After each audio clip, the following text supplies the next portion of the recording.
আশা করি তুই তোর মনকে সামলে নিতে পারবি, যেরকম ভাবে তোর বয়সে আমি আমাকে সামলে নিয়েছিলাম। কোথায় ফুপু, কোথায়? ছাদে গেছে। ওকে, তুমি রুমে যাও, আমি দেখছি। তুমি কি এখন ফুপ্পির সাথে গিয়ে ঝগড়া করবে? আমাকে বলো। নো, ফুপ্পিকে যে বকা দিব, বলবো যে একটা বাবুকে উল্টাপাল্টা কথা শিখাচ্ছে ফুপ্পি। বুড়ো আঙ্কেল, বুড়ো আঙ্কেল, বুড়ো আঙ্কেল, বাহ আঙ্কেল। কিন্তু তো ভালোই লাগছে, আমাকে এখন থেকে এটাই ডাকবো। ওকে মহিলা? আবার মহিলা? আচ্ছা তুমি মহিলা না, তুমি মহিলার সঙ্গীতি। আমি বড় আব্বুর কাছে এখন গিয়ে বিচার দিব যে তুমি আমাকে মহিলা বলেছো।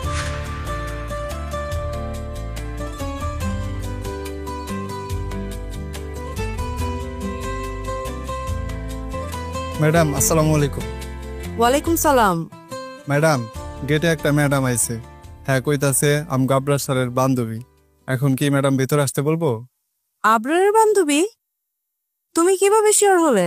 ম্যাডাম, ওনার মোবাইলে আবরার স্যারের সাথে কিছু ছবি দেখাইছে, আর বলতেছে উনি নাকি আপনাদের সবাই চেনে, আর ওনারা নাকি একসাথে বিদেশে পড়াশোনা করতো।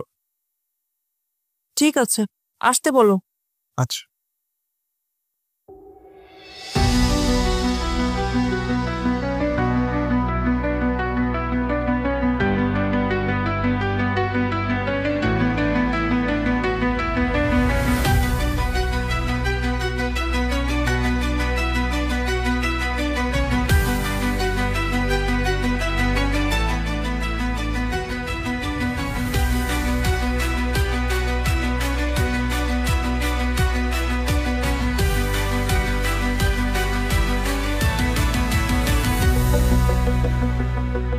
আসসালামু আলাইকুম আন্টি।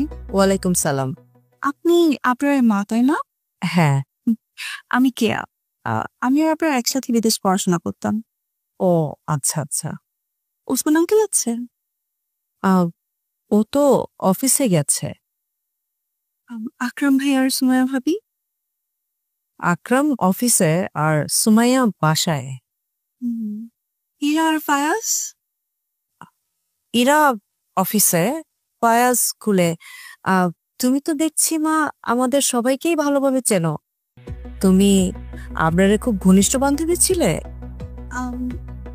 ঘনিষ্ঠর থেকে অনেক বেশি। ঘনিষ্ঠ থেকে অনেক বেশি মানে? আপনি বুঝতে পারছেন না? না, আমি বুঝতে পারছি না। আপনার আমি বিদেশে পড়াশোনা করার সময় রিলেশনশিপে ছিলাম। কি? একটা অবাক হচ্ছেন কেন? বিদেশ যখন পড়াশোনা করতাম তখন আপনার আমি রিলেশনশিপে ছিলাম। দেশে আসার পরেও আমরা অনেকদিন রিলেশনে ছিলাম। তারপর হুট করে আপনার ছিল 1 মাসের জন্য একদমই গায়েব। ও আরেকটা কথা আন্টি, আমার আপনার বিয়ে হয়েছে। কি বলছো তুমি এসব? আবরারের সাথে তোমার বিয়ে হয়েছে? কিন্তু আবরার তো আমাদেরকে এ ব্যাপারে কিছু জানায়নি। কারণ ও তো আমার সাথে চিট করেছে। আবরার কোথায়? এখন যা কথা হবে সব আবরারের সামনেই হবে। ও বাসায় নেই। আন্টি, এটা তো আপনি মিথ্যা কথা বলছেন। আমি জানি ও ওর সাথেই আছে। আমি মিথ্যা কথা কেন বলবো? কারণ আপনি ওর মা, আপনি ওকে সেভ করতে চাইবেন, এটাই স্বাভাবিক। ও কোথায়? আবরার, আবরার, আবরার। আরে কি আশ্চর্য, আমি তো তোমাকে বলছি আবরার বাসায় নেই। আমি ওকে আনানোর ব্যবস্থা করছি, একটু ওয়েট করো। আন্টি, আজকে আমি এখানে এসেছি, আবরার আমার সাথে যা যা করেছে সেগুলো সব আমি সলিউশন করে তারপরেই যাব। আমি আবরারের মা, ও যদি কোনো অন্যায় করে থাকে আমি সেটাকে প্রশ্রয় দিব না, আমি এর ব্যবস্থা নেব। আন্টি, আমার কিন্তু সেটা মনে হচ্ছে না। আপনি আসলে আমাকে ফুসলিয়ে ফাসলিয়ে এখান থেকে বের করে দেওয়ার ব্যবস্থা করবেন। আন্টি, এখান থেকে কিন্তু আমি জীবিত বের হব না। বের হলে আমার লাশ বের হবে। আস্তাগফিরুল্লাহ, তুমি এসব কি বলছো? তুমি তো আমাদেরকে চেনো, আমাদের সম্পর্কে জানো, আমরা এমন মানুষই না। আবরার আমার সাথে যা করেছে, এরপর তো আমার মনে হয় যে আপনারাও এমনই। মা, আচ্ছা কি রান্না হবে? ভাবি, আসসালামু আলাইকুম। ওয়ালাইকুম আসসালাম। আবরারের কাছ থেকে আপনার কথা আমি অনেক শুনেছি। আপনি তো আপনার ভাবির চাইতে বেশি বড় বোনের মতো। আচ্ছা, কিন্তু আপনাকে তো চিনতে পারলাম না, আপনি কে? আমি আবরারের বউ।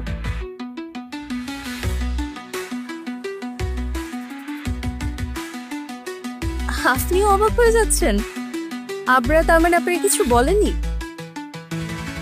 ও তো আমাকে বলেছিল যে আমাদের বিয়ের কথা ও আপনাকে জানিয়েছে। দেখেছেন ছেলেটা কত বড় লায়ার। না আসলে আবরার তো এরকম কিছু আমাকে বলেনি। তাহলে ডাকেন আবরারকে, ডাকেন আবরারকে। আবরারকে আসতে বলো, ওকে ফোন করো। জি বড়ম্মু, আমি ফোন দিচ্ছি।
তুজো, গুড প্রজেক্ট। এই সাইডটা খুব ভালো ডেভেলপ হচ্ছে। হ্যাঁ, এটা দেখার জন্যই তো খালু তোকে আমার সাথে পাঠালো। আচ্ছা, আমাদের টেক রিলেটেড কোনো বিজনেস প্ল্যান নেই? হঠাৎ টেক রিলেটেড বিজনেস মানে কেন? বিকজ এটাই তো এখন ট্রেন্ডিং আছে। দেখ, মুকেশ আম্বানির কথা চিন্তা কর। সে ঠিক সময়ে টেক বিজনেসের গুরুত্বটা বুঝতে পেরেছিল বলেই কিন্তু আজকে তার বিজনেস এত উপরে গেছে, তাই না? ওয়ার্ল্ডের সব কিছু এখন অনলাইন হয়। আমাদের দেশের কথা চিন্তা কর, মানুষজন এখন আর বাজারে যায় না, অনলাইনে কেনাকাটা করে। অনলাইনে কার রেন্ট করছে, ইভেন বাসা ভাড়াও নেয় অনলাইনে। আমরা যদি কোনোভাবে একটা ইউনিক আইডিয়া বের করতে পারি, আমরা যদি টেক রিলেটেড কোনো বিজনেস করতে পারি, খেলা ঘুরে যাবে। আচ্ছা, তুই একটা কাজ কর, তুই খালুর সামনে একটা মানে বিজনেস প্রেজেন্টেশন উপস্থাপন কর। হ্যাঁ হ্যাঁ, আমি ওটাই ভাবছি, ভাবি বলবো। এই আবরার, আচ্ছা তুই তো ইরাকে পছন্দ করতি, তো এটার কি অবস্থা?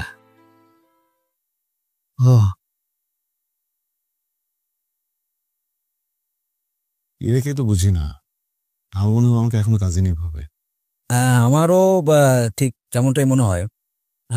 ধর তুই ইরাকে তোর মনের কথা বললি, মানে তুই প্রপোজ করলি, এটার একটা বিপরীত অ্যাকশন তোদের কাজিন রিলেশনের উপর পড়ে গেল।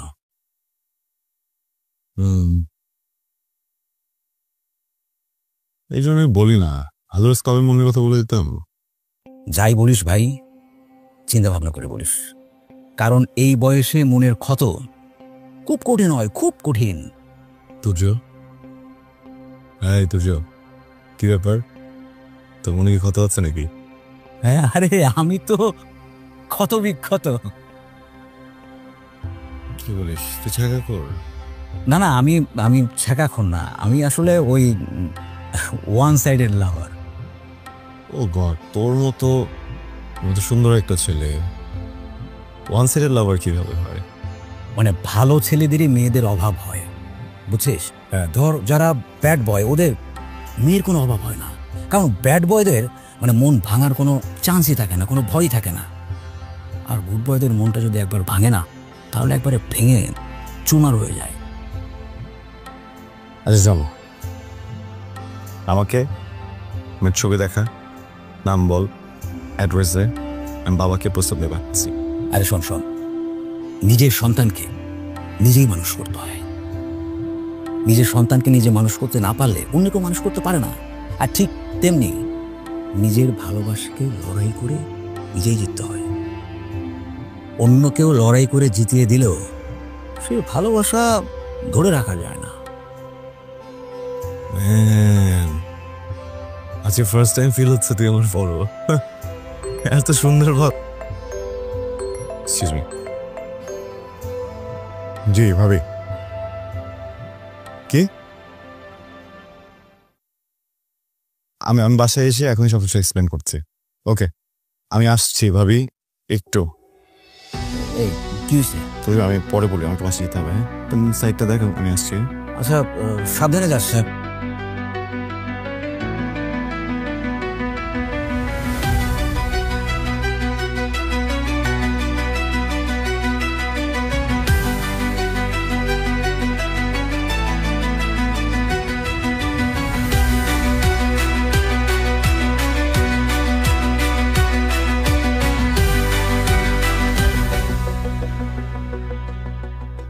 চপ পরে নিব,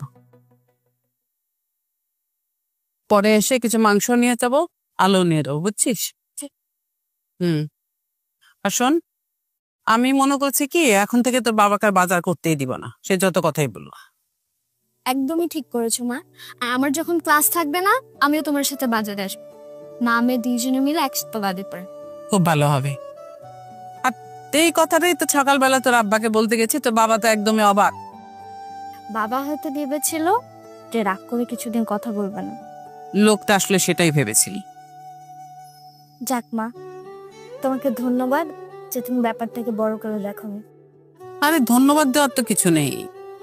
আমার কাছে মনে হয় কি, দেখ আমরা কি করি, মানুষ যখন আমাদেরকে কথা শোনায়, বিভিন্ন রকমের কথা বলে, তখন আমরা কিছুই বলি না, চুপচাপ থাকি। অথচ ঘরের লোক যখন কিছু বলে, তখন আমরা রাগ হয়ে যাই, ক্ষিপ্ত হয়ে যাই, বিভিন্ন রকমের কাজ করি। সেটা না করে বরং ঘরের লোক যেটা বলবে সেটাতে ছাড় দেওয়া উচিত। আর বাইরের লোক যখন কোনো কিছু বলে, তখন সেটা যদি চুপ করে থাকা হয়, তাহলে সেটা অন্যায় হয়। এটার কোনো এরকম কোনো জীবন হয় না। খুবই ভালো একটা কথা বলেছো মা, অনেক ভালো লেগেছে। আচ্ছা, আমি তো চিংড়িও কিনলাম, মিষ্টি কুমড়াও কিনলাম। মিষ্টি কুমড়া দিয়ে চিংড়ি মাছ রান্না করলে তো বাবা তো একাই সব খেয়ে শেষ করে দিবে। ও, এই জন্য তুমি বেশি করে নিয়েছো? আমি তো জানি লোকটা কি করবে। বাহ ভাবি, চমৎকার ভাবি। আমার ঘরটা অন্ধকার করে দিয়ে আপনারা মা মেয়ে দুজনেই কি সুন্দর হাসি খুশি ভাবে কথা বলতে বলতে যাচ্ছে। আমি ভাবি, আপনি এসব কি বলছেন? আমার যে ছেলে সারা জীবন রাত 8টার ভিতরে বাসায় চলে আসতো, সেই ছেলে জীবনে প্রথমবার সারা রাত বাইরে থেকে আজ ভোর 5টায় বাসায় এসেছে। আমার ইমরান যে সবসময় হাসি খুশি ভাবে থাকতো, সেই ছেলে একদম গম্ভীর হয়ে গিয়েছে। আমার সাথে চোখে চোখ মেলাতে পারছে না, এমনকি আমার সাথে কথা পর্যন্ত বলছে না। ভাবি, আসলে আমি কি বলবো। থাক ভাবি, আপনাদের কিছুই বলতে হবে না। সব দোষ আমার, সব দোষ আমার ছেলে। ভাবি, যা হয়েছে সেটার জন্য আমি সত্যি কি দুঃখিত। হ্যাঁ, কতটা যে আপনারা দুঃখিত সেটা তো দেখতেই পাচ্ছি। ঠিক আছে, আপনারা থাকুন, আমি আসি। আর ভাবি একটু কথা শুনে যান না। ভাবি, ভাবি। মা, আমাদের জন্য একটা পরিবারে কত বড় অশান্তি লেগে গেল। তোর জন্য তো কিছু হয়নি। এমন তো না যে তুই ইমরানের সাথে প্রেম করেছিস, তুই ওকে কষ্ট দিয়েছিস, তাহলে তুই এত চিন্তা করছিস কেন? এখন তো তোর বাবার মতো আমাকেও বলতে হয় আমাদের মেয়ের সুখী আসো। কিন্তু মা, আমার জন্য তো সব হয়েছে, তাই না? তোর জন্য কিছুই হয়নি, তুই এটা নিয়ে মন খারাপ করিস না তো। চল বাসায় চল, চল।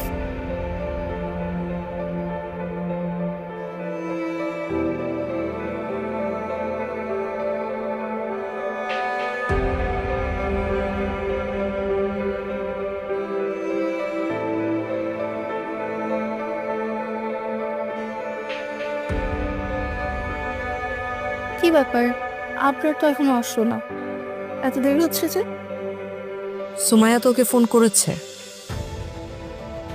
আবার বলেছে যত তাড়াতাড়ি সম্ভব ও বাসা চলে আসবে। দেখেন আবার ভাবি, ও যাতে এইসব শুনে পালিয়ে না যায় আর কি। তুমি কি ধরনের কথা বলছো? আমার ছেলেকে আমি এমন শিক্ষা দেইনি। আপনারা আমার সাথে যা করেছে এরপর আপনি এই কথা বলতে পারছেন আন্টি? এই শোনো, তুমি একদম এভাবে কথা বলবে না। আজ পর্যন্ত আমরা কেউ বড় আম্মার সাথে এভাবে কথা বলিনি। ভাবি, আমি এভাবেই কথা বলি, আমি এমন। কি হয়েছে আমাকে একটু বল। কে আর তুই?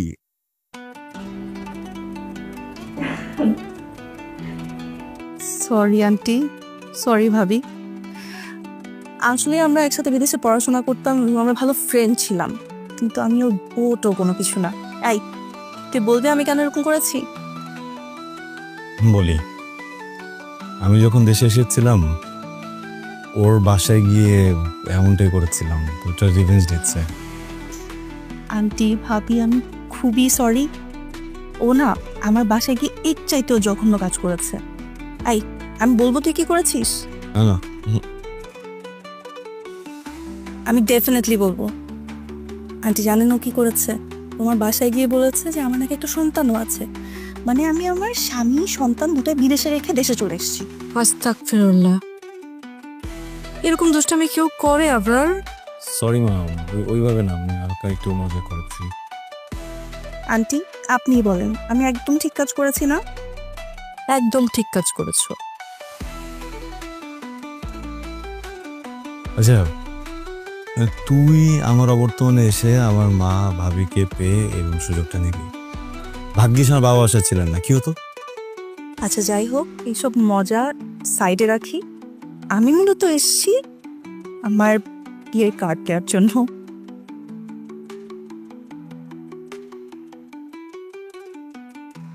আন্টি আপনার কিন্তু ফুল ফ্যামিলি নিয়ে আসতে হবে, আবার রাগ টাগ করে কিন্তু বসে থাকবেন না আমার উপর। না মা, তোমার উপর রাগ করব না, আমরা পুরো পরিবার তোমার বিয়েতে আসবো। আচ্ছা আমি তাহলে এখন উঠি আন্টি, আমার আসলে আরো অনেক ফ্রেন্ডের বাসায় যেতে হবে, অনেক কাজ আছে। এই কি ব্যাপার, তুই না খেয়ে কোথায় যাবি? না রে দোস্ত, আজকে আর কোনো খাওয়া দাওয়া করবো না, আজকে আমার আসলেই যেতে হবে, অনেক কাজ আছে আমার। আরে আজও বস, পরে বাইরে গিয়ে কি বলবি? আপনাদের বাসায় গিয়েছিলাম, না খেয়ে এসেছি, তাই না? মা এগুলো কিন্তু করে সব সময়। ও তো ঠিকই বলেছে মা। না আন্টি, আজকে আমার আসলে উঠতে হবে। আপনি আপনাকে ভাবিকে আমি একটা হাক করতে চাই, আমি খুব সরি এরকম একটা দুষ্টুমি করার জন্য। আপনারা অবশ্যই আমার বিয়েতে আসবেন, হ্যাঁ একদম র্যাপ করবেন না আমার উপর। আমি আসি তাহলে, ভালো থাকবেন আপনারা। তোমরা ভালো। আসি, চলে আসবি, তুই গেছিস? বেশি কথা বলিস না। মা, ফ্রেন্ডদের তো বিষয়টা কিছু মনে করো না, তোমরা বসো, আমি কে বেঁচে আছি।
ডিমু